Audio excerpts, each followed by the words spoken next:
We acknowledge the land we stand on is the territory of many nations, including the Mississaugas of the Credit, the Anishinaabeg, the Chippewa, the Haudenosaunee, and the Wendat peoples, and is now home to many diverse First Nations, Inuit, and Métis people. We also acknowledge that Toronto is covered by Treaty 13 with the Mississaugas of the Credit.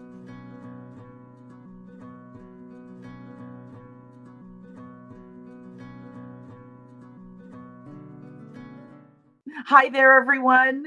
Happy Women's History Month. We're excited to bring you a Reelspeak panel titled Women Breaking Barriers. We're just so excited. We've got three amazing women here today. I am Tonya Williams, founder and executive director of Real World Screen Institute. And let's kick it off. We've got Karen Robinson. Karen is a multi-award winning Canadian performer with a career spanning over 3 decades. She's best known for her roles in Schitt's Creek, Star Trek Discovery, A Million Little Things, Pretty Hard Cases, The Calling, Echoes, Law & Order Toronto, which you can catch every week, Law & Order Toronto Criminal Intent. Welcome, Karen. We've got, great to have you here. Tina Keeper is a Cree actress, producer, and former Canadian Member of Parliament, best known for her role as Michelle Kennedy in North of 60. She's been pivotal in Indigenous representation in media, a staunch advocate for Indigenous rights. She continues to champion social justice and cultural preservation. Ellora, welcome. Tina, by the way. Ellora Patnaik is an internationally acclaimed Oria Canadian actress, best known for her roles in the Peabody Award-winning series, Sort of, Kim's Convenience. She's also a world-renowned Odissi dancer who has spent decades on the preservation and dissemination of her traditional culture. Recently, she appeared in the acclaimed independent film One Small Visit and an episode of Star Trek Strange New Worlds. Welcome, welcome, all of you. Hold on now. Okay. So I'm going to kick it off with Karen. Actually, all of you are going to answer this question, but I'm going to start with Karen on this one, which is... If I get it wrong, though, will you come back to me? Yeah. No, totally. You Okay. have take 2 later. I'll just go, So this is a question that's important to me because I always want to know from other actors who've been in the industry a really long time. How do you sustain your desire to work in this industry after so many years? I mean, just like any long-term relationships you go through, there are ebbs and flows where you might even hate the industry and at times you love it. But how do you keep it fresh for yourself? I think, okay, if I'm going to be really honest about it, it's because there is nothing else that I'm particularly good at besides, like, I don't know, I bake a good cake. But other than that, like I really, this is the thing that I was born to do, I think, is telling stories. And there are as many stories as there are people on the face of this earth. And some of those people have multiple stories within them. So we're never going to run out of stories. And I'm just interested in seeing and experiencing and telling as many of them as I can. And I've been fortunate enough that, for the majority of my career, that's the thing that has sustained me. I am fascinated by people and their stories. I love the stories, but it's the business. I mean, what we do is a huge percentage of business part of it and dealing with the business and the people of it, not so much the creative aspect of, oh, you have this role and you get to throw yourself in it. Those are wonderful moments. It's all the other stuff that comes with that as well. Do you ever get tired of that, or no? You just love it all the time? No. I don't love that all the time. But right. What I seem to, what I seem to have experienced, and it feels like it started out by happenstance, and then I realized that it worked, and just carried on with it, is that my life outside of work is really, really important to me. My friends, my neighbors, my gardening, my family, not necessarily in that order. Coronation Street, like there are things that sort of anchor me as a person. And as long as I take care of that person, I can then, it feels like that is the stuff. I retreat to my life and my solitude and my neighborhood and whatever. That sort of re-energizes me to go out there and deal with, the exigencies of this crazy, crazy business that we've walked into. I'm not I feel like if you make it all about the business, if you make it all about the work, if your life is all about the work, yeah, you're gonna carry some wounds from that. You're gonna carry the scars. Right, right. And Ellora, how has it been for you? What is your sort of journey in this process? I think when you mentioned in your question the love and hate aspect in a relationship, I find that has been a continue for me from the very beginning. There were things that I hated coming in with, the auditioning and not understanding as a new actor. When I went to school in New York, and when I came back home to Toronto and I started auditioning, pounding the pavement and doing what we all did with the resume and the headshot and going into the room and all that. From that to how casting was done and all of that stuff, that there was stuff I hated that I didn't understand. Then when I got to know about it, I still hated it. Then there was stuff I loved about it. When, of course, having to do with the creative, but with the business part of it, I mean, getting to that point, there were tons of love and hate. So there were a lot of extremities. And how to keep it fresh? Well, I guess you just work on yourself. I really just, I had my dancing, because my dancing always ran parallel with my acting growing up. And we had a family school. So I was really busy with that. So staying distracted so I wouldn't have to continuously wrap my head around, waiting, oh, I did that audition. I wonder if I got it. Why haven't I heard anything? La, la, la, la, la. I just learned to shut it off. And there's no point in worrying about something that I had no control over. So I just tried to keep myself fresh. New scent of antiperspirant, new cologne. I don't know, go on a different trail on your walk. I mean, that's how you keep it fresh, because we don't have control. I mean, things are changing, and we'll get into that, I'm sure. But at that time, it was really, really scary. And I think now I'm like, there's still things I hate. I think we all do, but you deal with it as it comes. And just like Karen said, go into your life and do things like family and have other things to do, and not just wrap yourself around it like, a koala bear. That helps a lot. Yeah. And Tina, I just love this question. I'm fascinated by each of your answers. Well, I'm fascinated by your question. I was, when you asked the question, my eyes just, went wide open, because I thought, what a question to open with. It's, it is so challenging. And I'm going to be really honest and tell you that I've not been that committed, I think, through the years. I did feel as a young person, when I was young, that I loved, I started in theater as a teenager. I started in the design aspect of it. And then, through that theater life, then started, training as an actor. And I really fell in love with acting. Like I was like falling in love with something, or somebody. It was so life defining for me that when I was in university, I had a university advisor, and because, you know, I'm First Nations, and we had, there were so few of us in university at the time, and we actually had an Indigenous advisor from our First Nation that worked with us as students. And she just thought it was the funniest thing that I would want to do theater as a major. Like, I remember both of us laughing at that, you know, because where and how would I possibly even get a job in that field?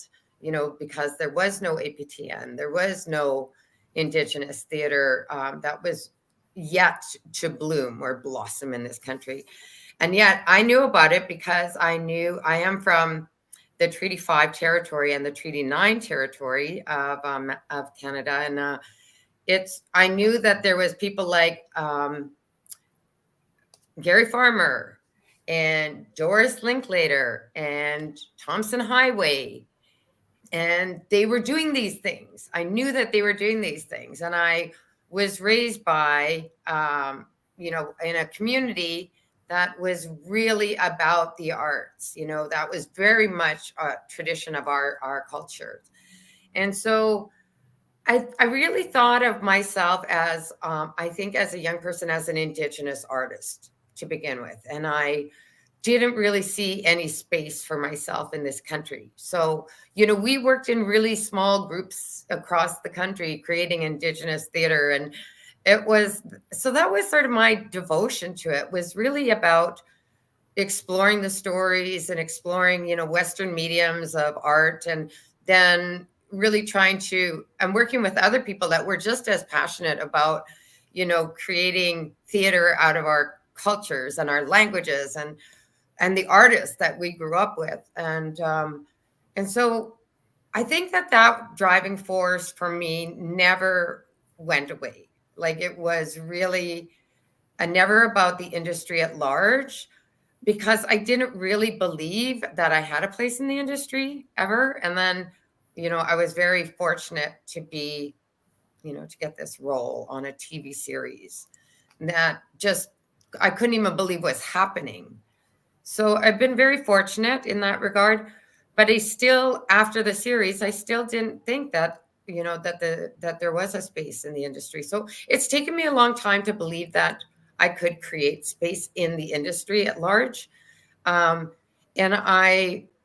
it's always been about that relationship of, like, is there space? And my love for, you know, the arts. And so I have gone back and forth as well, like, you know, has been said. And I honestly, it's only been in the last few years that I made a commitment to myself, to my business partner, that I was going to try to keep going. And so it's been that difficult, that challenging. You know, the reason I like to lead with that question is, you know, it's telling about me. it's something I struggle with, but I also notice that the answer is different from actors who are extroverted to actors that are introverted. And of course, people don't really understand sometimes what extrovert and introvert are, whereas extrovert are drawing, they find energy when they're with people. And for introverts, the energy is just being drained constantly. So even when I started out as a kid, I played piano. I did that alone with people listening. I played violin. I did that with people listening. There were things artistically I did, but once I got into the screen industry, it just felt like there was a crowd all the time. And I was in a state of being drained all the time. And so that's the part I like, just doing the character, but oh my God, you know, to just deal with the busyness of hair and makeup room and being on the set. And I just always have to run away and get back into the dressing room and shut the door and shut it all out. Cause it's like, I could take a nap after an hour of that. But you know, a couple of you brought this up, and so I'd love to delve into it because it's a process I hate. Auditioning. I've tried to like it. I don't like anything about it. And it only got worse as I got older. It's awful. It's torture. It's torture because never has what I did in the audition had anything relevant to what I did when I got the role? These are in no way. I don't know how a director looks at an audition and goes, yes, because there's nothing about that audition that and maybe you do though, but when I turn up, that is not the character I'm playing when I finally get the role. So I'll start with you, Karen, again. How do you, one has to love auditioning. I mean, oh, and that was part of my question too. Remember when you could take a picture? You talked about it, Ellora. Yeah. You could take a picture. You walked in with your resume. You walked in a room. People saw you. I fed on that energy, seeing, I could tell if what I was doing was working or not working. Now they like email you something and then you go and you shoot in a dark room with one other weird person and then they load it up on. It is so disconnected. So how do you, Karen, how do you deal with this? How did you like to do this? I actually like self-tapes. I really like self-tapes because usually I am one of my I have a friend as a reader, you know, usually it's somebody that I like and I trust and I can play with and who feel comfortable to give me, you know, notes, and I feel comfortable enough with them to, you know, to not take the notes if I don't want them. So but before self-tapes ever existed, I was one of those people with my head, of course, you know, when you kind of had to get on the streetcar or whatever, you know, public transit and go somewhere and wait your turn and go in the room, and you had your requisite 5 minutes or 10 minutes. And I was, you know, I could get myself centered enough to go in there and usually do what I came to do. Whether or not I got the part was a whole other story, because as Ellora very rightly said, there is so much that is out of your control. So my focus has always been just do the best job that you possibly can. And now I am fine with self-tapes. As a matter of fact, the odd time they tell me they want me to put on pants and come out of my house, I am so offended. They go, what now? I gotta go all the way there. Yeah, we all know we're only putting on nice tops. That's all we're doing. What's going on down there, no one knows. Unless you have to do the full body shot, though, Ellora. Yeah, right. Then you have to put on. Then you can like yeah. So I'm fine with it now. So you were talking about the difference between the two types of auditions, right? As opposed to the experience of the audition itself. Did you want to talk about that too? No, talk about the experience. Yeah, for you. When it was about when it was a set amount of time, you got in there to do your thing, and then you got the hell out. I could be pretty hard on myself because I didn't have the freedom like I have in self-tapes to sort of, you know, review myself instantly and go, okay, no, I want to do another take of that. So I could be pretty hard on myself if I worked really hard, and I tend to work really hard in auditions, and I went into the room and didn't do what I needed to do. Self-tapes have relieved me of that. And I think another thing that has happened is the older I get, and I will go back, I will reference again what Ellora said, the older I get, the more settled I am in realizing that I can only do the absolute best that I can do. I can make choices based on the information that I have at hand, and that's all I can do. I don't know what's in the producers and directors' minds. I don't know if I'm going to remind them of an ex-girlfriend or something that they don't like. I don't know. So all I can do is like put everything out there and then shred the sides right after.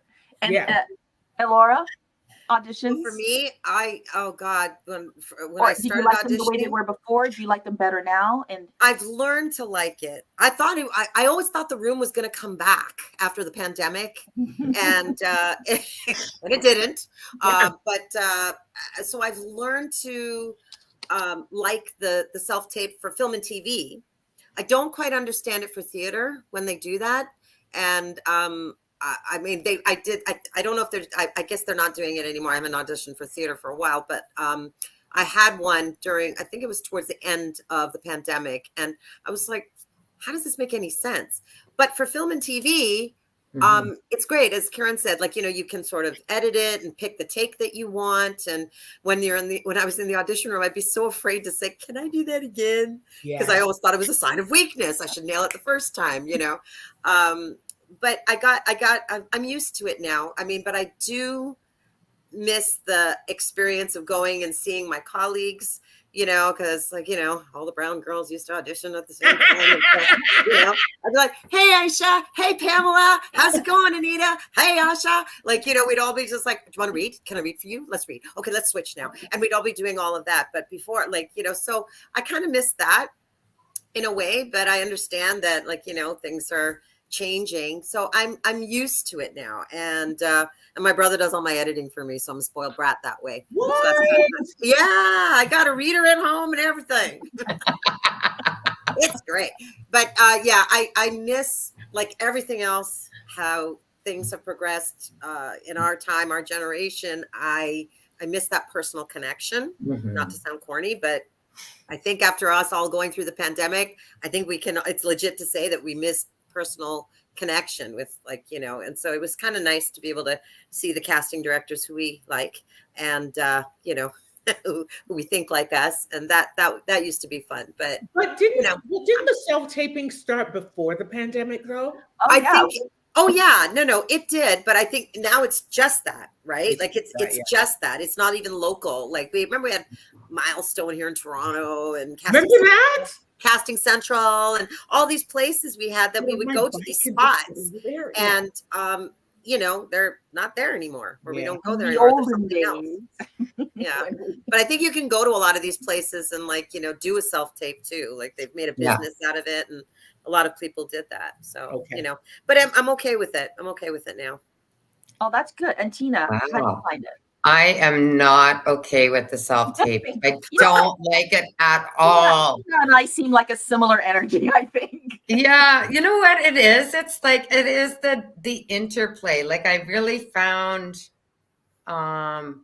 you know, because when I'm working as an actor, and I love it, like I love acting, I love it so much, but it's so internal, right? And so when I see it, like when I see the tape, it just kind of grosses me out. Like I just think, I don't know, like, I don't know what it is. There's a total disconnect between me inside myself as an actor, and then I don't know, like observing myself as an actor, I guess, is a strange phenomenon, because, you know, because it's so recent, and I'm old, like, you know, so I've been doing this for, you know, over 40 years. So it's so recent that I've not been able to connect with, you know. Yeah. Like even when I was in a series, I could be I could watch my dailies because I was watching it as my, you know, because you're shooting out of sequence. I was doing a 1-hour drama. So it's like, you know, I just always was watching for the technical pieces, right? So I really liked watching my dailies technically, you know. It was just, okay, so, you know, I made a mistake, I missed a beat, okay, how am I going to fix that, because I need to get to this place, right, to get to that place. So I didn't mind watching myself for those reasons. But in an audition, back in the old days, you know, an old-fashioned audition, I really liked them. And I found that, you know, you could have so much fun or it could be so enjoyable, and you don't get the role, and you know, you're so sure you're going to get it because it went so great. But, you know, that's just part of the business. Like somebody said, I think, you know, Karen said, you know, it is just, I don't know, there's just, you could remind them of their ex-girlfriend, like you said, Karen. That was like just so right on. You know, it's all hit and miss. And, you know, so I have to say, though, as an actor, like I really love the audition process. I do really like it. I think part of it for me, too, was because, you know, as a, you know, Indigenous person, when I was young, I knew I couldn't. That's what I loved about being in university, is I could do anything. I could explore anything as an actor, and I wasn't, typecast because I was a woman who was not Caucasian. So it's like, that was a really big barrier. And even after doing television, like I had to ask to do an audition for a main stage of a Canadian playwright. And it went fantastic. I was there for 3 hours with the director, reading with other actors. And I still didn't get the role. I just couldn't get onto a main stage in a role that wasn't written for an Indigenous woman. So, I think that's part of what my joy was about auditioning, was being able to do things that roles that you might not get cast me in or whatever, Yeah. So, For me, the magic only happens when I'm working with the actor I'm actually going to be working with. That energy that I feel from that actor doing that role is what triggers the magic in me. Listening to someone who I know is not doing the role, just reading a bunch of lines, is just flat for me, and feels so false that I'm pretending that they're actually doing what they're doing so I can generate some sort of energy. But when you're sitting across from the actual actor and you can just feel what he or she is feeling in that scene and see it in their eyes and get it out of their pores, that triggers the magic for me. And until then, it's just words on a page. Until then. Yes. It's magic, though. And that's the thing. I've always felt like that's what I'm going for. Like, I'm always seeking the magic when I'm in the hunt of the magic. Yeah. So this is, I wrote my questions in order, but I actually feel like jumping to this one because it's kind of like part of the audition part, which is, how important has your ethnicity or culture played into the roles you've done? Do you feel pressure to bring your ethnicity, your culture to the role? I'm not answering first this time. Okay, then I'm going to start by saying I feel pressure. I always felt pressure because I'll start something and I love when a producer or director says, "That was good. Could you do it more urban?" All the time. Like, so more Black for you? Like, what? I am Black. This is how Black people talk too. It's just so annoying. So Tina, have you had that? Well, yeah, in like just a really, it's hard to talk about. I mean, I have to say, I think that, there is always, for me, like, because of my age. So back in the day, people wanted you to play historical figures or whatever. And I was never dark enough. Like, they didn't want me for those roles. I just didn't look, Native American in terms of the stereotypical image, I guess. And then there is the other thing of, which was, there's such a limited amount of roles, I guess, that, an Indigenous woman would be considered for, which would be the sage, the wise woman, or the, mother of the, I don't know. It was just, I always felt like it was like, like there's either the, the hard done by or the wise, it's very generic. And I was very fortunate to be able to say no to a lot of roles that I wasn't interested in doing. And I think that's part of what, it's like almost the opposite of like what I was talking about, in terms of auditions. It's like, there's still, I think, like a lot of sense about who or what an Indigenous woman is. So, you know, it's like, I guess that's the drive. That's the sort of driver for me about, you know, why we become creators and create projects. It's like, Right. you know, it's And- that's a real difficult. I have found it very challenging in my life. I feel like I'm very comfortable exploring things within my own community, you know, ideas, thoughts, characters, and developing stuff. But like, I feel frozen outside of my own community. I feel like, oh, they're just going to roll their eyeballs. They're just, you know, you just get, it's just so limited. It feels so limiting. And so that's what I've really come to realize, where I just have enormous discomfort with the industry at large, and I'm still trying to find a way to navigate it. So, you know. Yeah, it's hard when, I mean, because all of us here are of a certain age. So when we started out, it was a lot of stereotypes that were there. And as with you, Tina, there's a lot of stuff I said no to. It's just, it was so distasteful.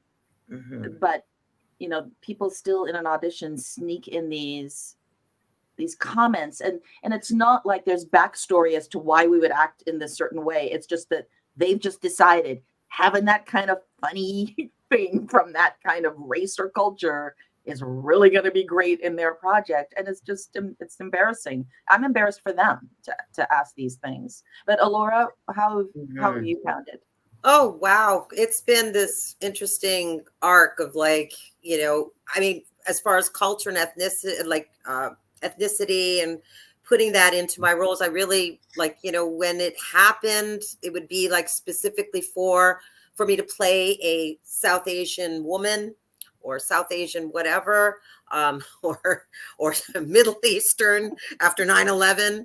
Every brown person with, like, Homeland had come out. And then, so every brown person, I literally was taking a scarf to, I'd say, about 50% of my auditions, because I would be asked to play the, you know, and I'm like, I'm not from there, you know. I mean, things have changed so much since then, but still, you know, when I started playing a mom, it was really like, okay, are they going to ask me to speak a certain way? Or, because there was a thing in the audition process where they'd be like, can you do the accent?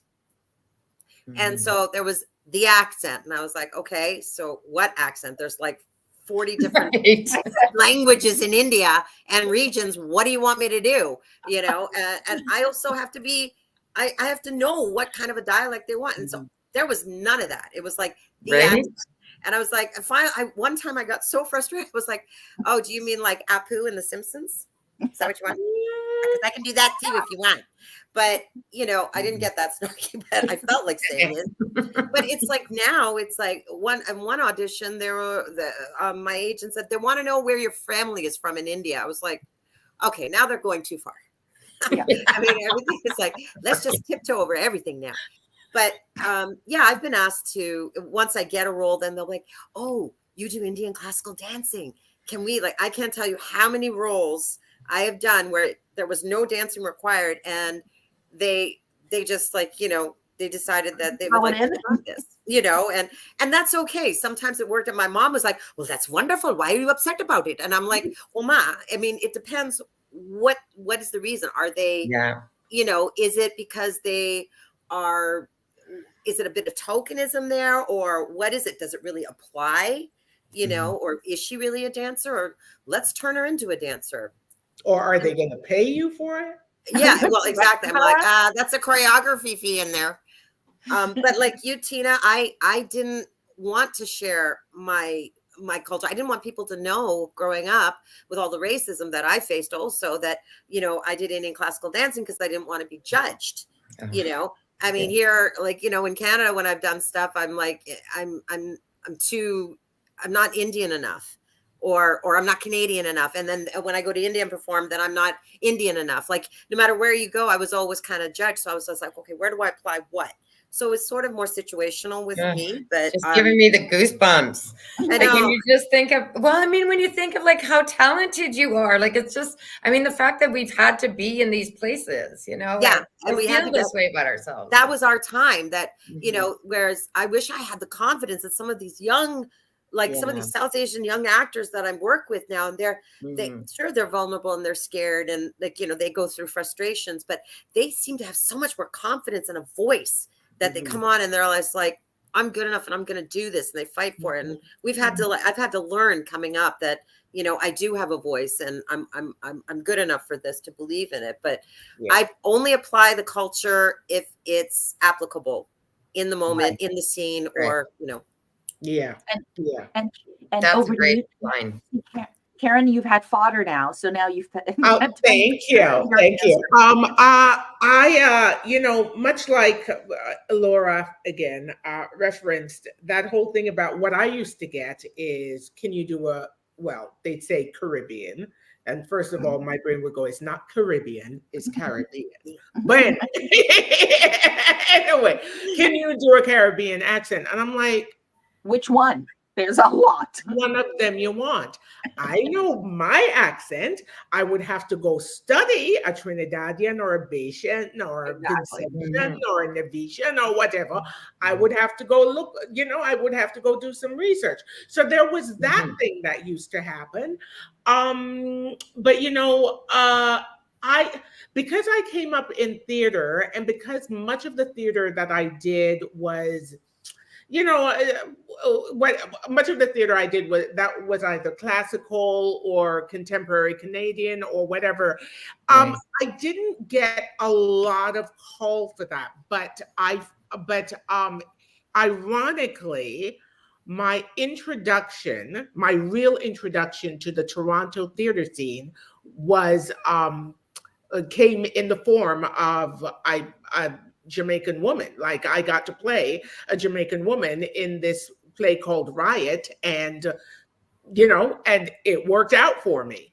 So but the difference with, okay, I'm going all over the place here. I say all of this to say it is situational, and the situation that is best for me to bring my culture to is when they don't have a preconception of what my culture is, Right.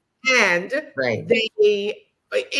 if they don't, they admit their ignorance and they allow me to interpret it through my culture. Now, of late, I am very wary because my culture is precious to me, and I'm very wary of just sort of, you know,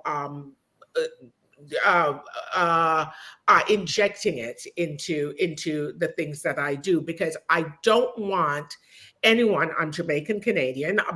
Anymore, it feels like a lot of people don't know that, but I am, and what I don't want is for a bunch of people to be walking around doing their version of a Jamaican accent because they think it's cool, and they're referencing Usain Bolt and Bob Marley and all of that stuff. I'm like, nah. You know what? Like, if I'm going to bring this, I'm going to bring it authentically. It's the first accent I ever heard when I was a zygote in my mother's belly. Do not mess with my culture or my people. Yeah. No, I love that. Giving you this. I love that. Yes. No, I love that. You know, it reminds me also that my parents, who are Jamaican, met in England and both left when they were like 21, 22 years old from Jamaica. Yeah. I am Jamaican by my parents being Jamaican, but I in no way feel I embrace the Jamaican culture, not because I don't like it, but I would be lying. I didn't grow up in it. So that's why it was uncomfortable for me if people wanted me to do that. And I was like, I'd be faking it, and I'd probably be doing a caricature of it, because not even my parents barely remember that culture, let alone that I would know a culture that I wasn't born into and didn't grow up in. So you feel like you're faking it, you know, when you're like that. And just like any other actor, you would need a coach. You would need someone to teach you that. I don't come arriving with knowing Jamaican culture. You know what? We've actually been getting some questions in. So excitement. I like this one. It said, from your experiences, what was something that contributed to all your success? There it is, your moment to give the answer so that everyone watching can have success. And I'm going to start with Ellora. What's the question? I know, because it's a really hard It's in the chat. I want to make sure I answer it properly. So Okay, look in the chat. Yeah. Yes. It's from your experience, what was something that contributed to all your success? What is that one thing? Mommy. A mommy first. Mama, Yeah. my mama. Always there. Like that blessing that I have is what pushes me. I'm like a thoroughbred. When my coach says go, and she was my first coach, my dance coach. She's a dancer, and that's where the family school came from. But I think just perseverance, just like not letting go. And I think it's because there were times where I wanted to throw in the towel, like all of us. I'm sure we all got so like, it's not worth it. It's insanity. I need to have a life. I should have done what that girlfriend did. She got married and had kids or blah, blah, blah, or picked a different career. But I stayed with it. And I think that that was key. And my friends and who supported me, who were in the industry, and we all kind of like, stayed together and sort of kept cheering each other on. So I think that is because there were times I just wanted to stop. It was so awful. But I think that was key, to have people who loved me to like say that, like, it's okay to stop if you want to stop, but you're good at it. And we think if you hang in there, and I started saying that. So I think that's a big part of it. And Ma, I better. And your mom. And Tina, for you? I love that. I love when you talk about your mom, because my mom was like that to me too. And so, but I have to say, and I think, that's where that comes from. There's something like, innate sort of in terms of how I was raised and, the community that I was raised in, and how I was, felt so, I felt I was so privileged in terms of like being nurtured or something, so I've had this, but I do know that what became very clear to me, in terms of falling in love with theater and falling in love with acting, and then subsequently anything else I did, was knowing that only I knew what I knew. Like that was just because that just became, I just knew that I was like, I'm unique and only I know this. So I can just keep going forward with this. Like, so other people are going to know different things, but I know what I know. Like, I don't know if it doesn't sound like it makes any sense. But, no, it totally does. But it was like this unique whole. But this sort of like understanding at a certain point in my life that, I have like, I've been privileged, and I feel like I can interpret things a certain way. I have a particular lens. I have a particular ambition in life, that is about me. And I feel like, and so that's taken me down a path of, learning. And what I've learned is only I have it. And that's been really helpful to me. Like, I would just, in different scenarios, it's like, okay, I may not be the most experienced, or I may not have their vision, but this is what I think, so I've learned to sort of value that. Yeah, no, that's huge. And Karen, for you? It's two things. An acting note that Robin Phillips used to repeat often, which was, before you say a line, you have a thought, and after you say the line, the thought continues. Mm-hmm. That actually, it taught me something about how people actually speak to each other. Because it's true. You'll be having a conversation with somebody and the other person is talking, and you know that your time is coming up and you're listening, but at the same time, you're thinking about what you need to say. Right. So, so it was a little acting thing. And I think that served me well. And then the bigger contextual note came from Walter Borden, veteran actor, activist. If you don't know him, you should. Didn't he get the Order of Canada? He's been decorated. Mm-hmm. Anyway, Walter Borden told me one time when I was considering whether or not to take an offer, he said to me, Karen, he has this voice, he goes, Karen, there comes a time in every actor's life when you have to know who you are. And I went, thank you, Walter Borden. Thank you, Walter Borden. And I think that put me in really good stead.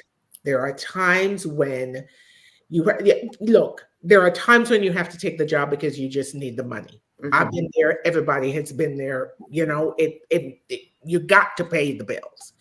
But there are times when we get scared and we think, I have to take this job because what if no other job comes along? But there's something about the job, whether it's all the things that we've talked about, whether it's that it doesn't speak to your soul, whether it means that you're going to miss your sister's wedding, which, there are all kinds of reasons. And you have to remember who you are and what it is that you need and employ that, because the universe is real. And if you tell the universe, then that ain't me. I'm waiting for the other thing. Stick around. It'll show up. Yeah, that was a really interesting question from the person because it could mean so many things. It's not one thing when you say, what is the something? But right. I think my intuition of what this person might be asking too is, I think you want to know how you work steadily, how you become a successful person. And I think you can't think like that. Nobody can be a successful person by trying to figure out how to be a successful person. What happens is you have to set an intention. It's kind of what Karen just said. You set an intention about your life and about what you want to say and about where you want to go. And acting might just be one of those tools. Amen. You might become a lawyer. You might become a doctor. Remember who you are. Yes. A graphic designer. It doesn't matter what the job is. It serves the greater purpose, which is what are you trying to contribute to the planet and humanity and everything else that's going on. And I think your success comes from that. Yeah. So that's very well, Tonya. Very well said. So what's another question? This is good. Forget my questions. So what's the best way to advance your career? What helps and what does not help? And let's start with Tina. Well, I would say that, you got to follow through on your ideas. Like, I really had to learn at a certain age in my life how to sit myself down and spend, a solid 3 hours working at a time. It's like, whether, I know writers seem to have this built into them, but I didn't.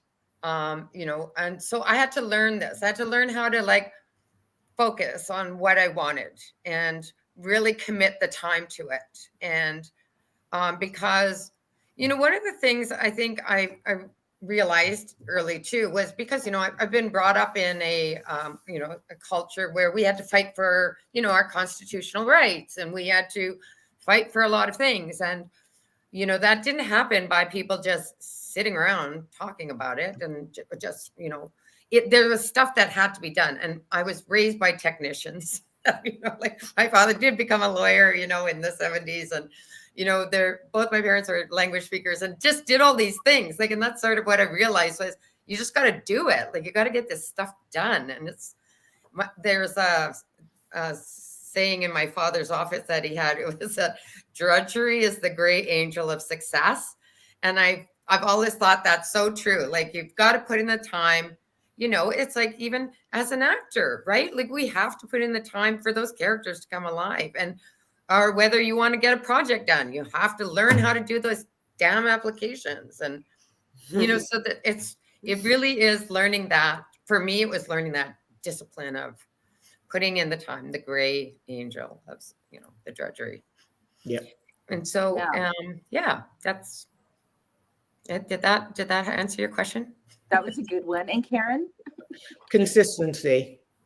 Great. Consistency. Mm-hmm. What Tina said, follow through, not only following through on like your projects, but also following through be where you say you're going to be when you say you're going to be there. Show up. And when I say show up, I mean, if you have rehearsal, show up on time. And when I say on time, I mean 10 minutes early. Show up and show up ready to work. Yes.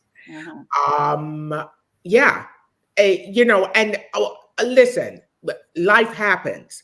And every day isn't going to be perfect, and you're going to make mistakes, and, you know, and sometimes you just can't, but have the intention to. And when you get an audition, freaking work on the audition. I cannot tell you how many times people have come to me for coaching or whatever, and they show, I'm sorry, is something happening to my face?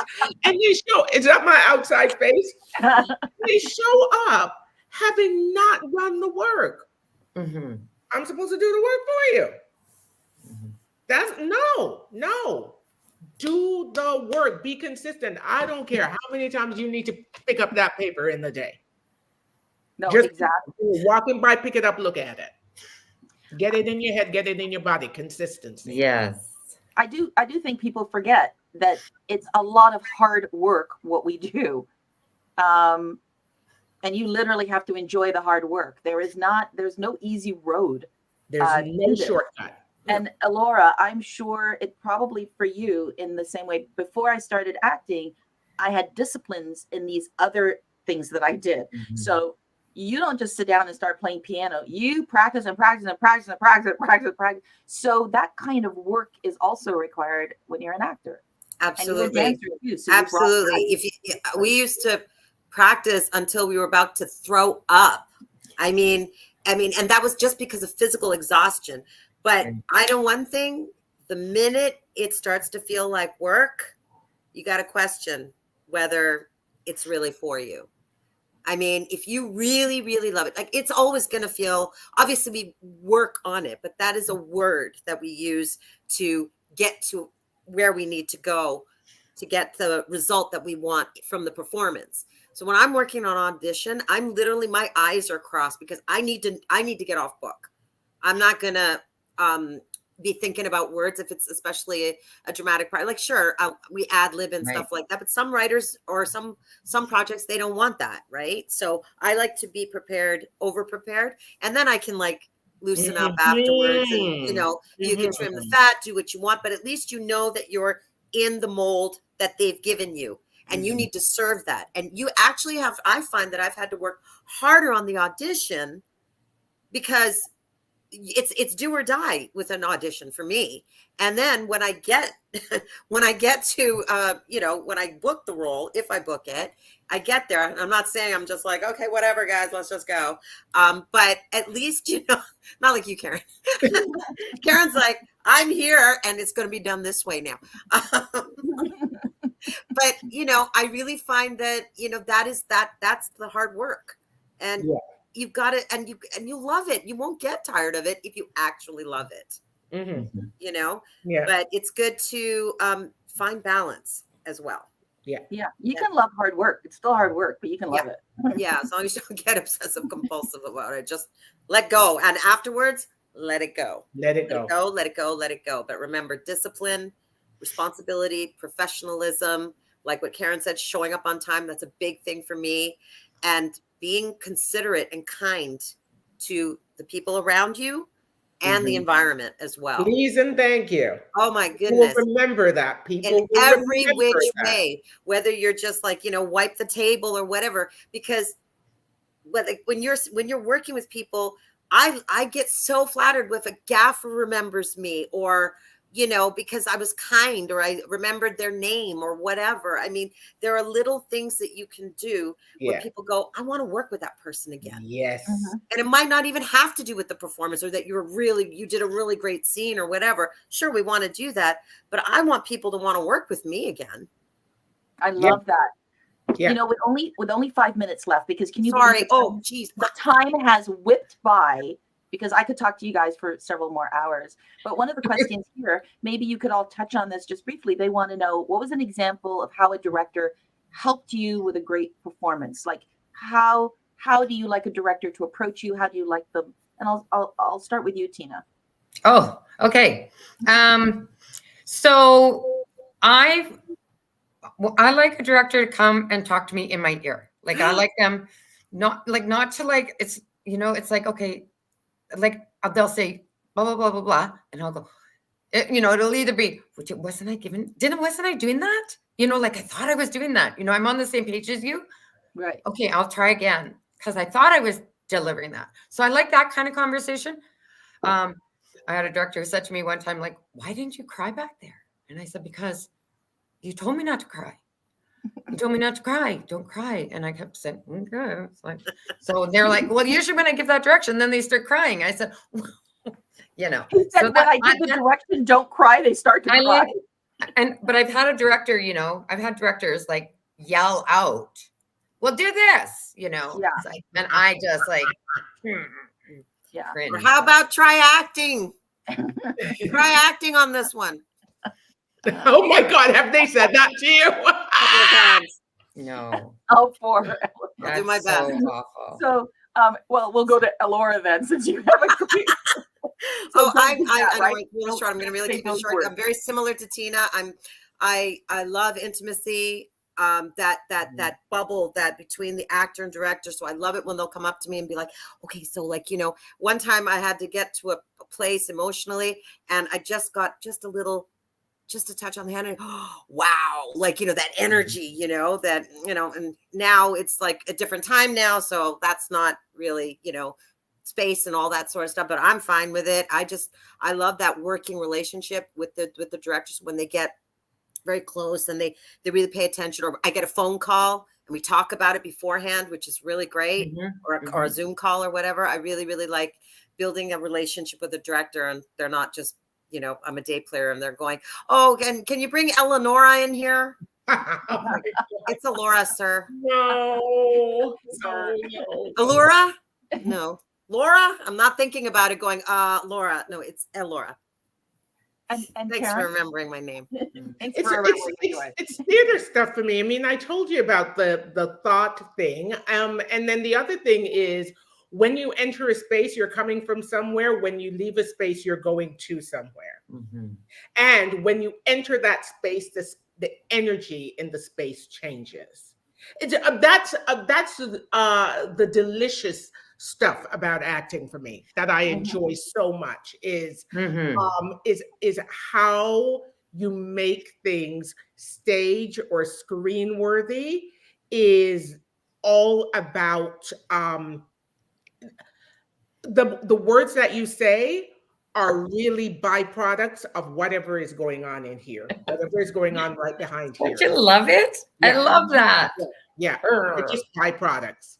So, you know, the responsibility to me of a director is know your actor. We're not one monolithic person. Yeah. You know, how you might talk to Karen or Tina or Ellora, it might not be the way you talk to me, because that's a special director who knows. Yeah, that's an actor's director. That's an actor's director. I need less words. The more you keep talking, the more you're annoying. Yeah.